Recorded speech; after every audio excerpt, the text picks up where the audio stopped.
तुम्ही मोबाईलचं संरक्षण करता, गाडीचं संरक्षण करता, गाडीचा विमा काढता, पण तुमच्या कुटुंबाचं आर्थिक भविष्याचं संरक्षण करण्यासाठी विमा काढलेला आहे का?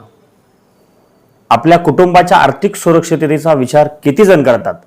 परिवाराची आर्थिक सुरक्षा म्हणजे लाईफ इन्शुरन्स. जर या प्रश्नाचं उत्तर शोधायचं असेल तर हा व्हिडिओ शेवटपर्यंत बघा. जर आज तुमच्यासोबत काही अनपेक्षित घडलं तर तुमच्या कुटुंबाचा आर्थिक आधार काय असेल? आज आपण याच विषयावर अगदी सोप्या भाषेत बोलणार आहोत. नमस्कार मित्रांनो, मी ज्ञानेश्वर शेंडगे, बजाज लाईफ इन्शुरन्समध्ये सध्या सिनियर इन्शुरन्स मॅनेजर म्हणून कार्यरत आहे. या कंपनीत काम करत असताना मला खूप सारे अनुभव आले. गेली काही वर्षात अनेक कुटुंबाशी बोलताना मला एक गोष्ट जाणवली. लोक इन्व्हेस्टमेंट बद्दल विचारतात, पैसे कुठे गुंतवायचे हे विचारतात, पण परिवाराच्या सुरक्षेसाठी अनेकदा उशीर केलेला असतो, म्हणजे प्रोटेक्शन बद्दल. मी तुम्हाला एक वास्तविक स्वरूपाचं उदाहरण सांगतो. एका कुटुंबातील व्यक्ती, घरातील मुख्य कमवणारी व्यक्ती, सगळं सुरळीत चाललं होतं, पण अचानक मोठं संकट आलं. ती घर चालवणारी कमवणारी व्यक्ती त्या कुटुंबासाठी आज काही त्या घटनेमुळं नाहीये. त्याच वेळेस कुटुंबावर फक्त भावनिक नाही, आर्थिक संकटही निर्माण होतं. त्यावेळी प्रश्न असा नव्हता की त्यांच्याकडे मोठं घर आहे, गाडी आहे. प्रश्न असा होता, पुढच्या महिन्याचा खर्च कसा भागवायचा.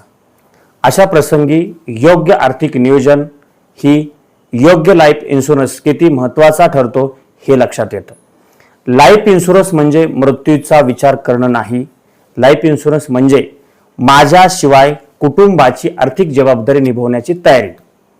ही भीतीची गोष्ट नाहीये, ही जबाबदारीची गोष्ट आहे. इथे काम करते बजाज लाईफ इन्शुरन्स. मी बजाज लाईफ इन्शुरन्स सोबत काम करत असल्यामुळे माझा प्रयत्न प्रत्येक कुटुंबाला त्यांच्या गरजेनुसार योग्य माहिती देण्याचा असतो. प्रत्येक व्यक्तीची गरज वेगळी असते, म्हणून योग्य नियोजन समजून घेण्याचा निर्णय घ्यावा. जर हा व्हिडिओ पाहिल्यानंतर तुम्हाला वाटत असेल तर तुम्ही म्हणू शकता, ज्ञानेश्वर, मला माझ्या कुटुंबासाठी योग्य लाईफ इन्शुरन्स समजून घ्यायचा आहे, तर मला नक्की संपर्क करा. या विषयाबद्दल आपण कोणतीही घाई करणार नाही. आधी तुमची गरज समजून घेऊ, मग योग्य पर्यायावर चर्चा करू. हा व्हिडिओ उपयुक्त वाटला असेल तर लाईक करा, शेअर करा आणि अशाच माहितीपूर्ण व्हिडिओसाठी चॅनलला सबस्क्राईब करा. संपर्कासाठी मी डिस्क्रिप्शनमध्ये व्हॉट्सअपची लिंक देत आहे. धन्यवाद.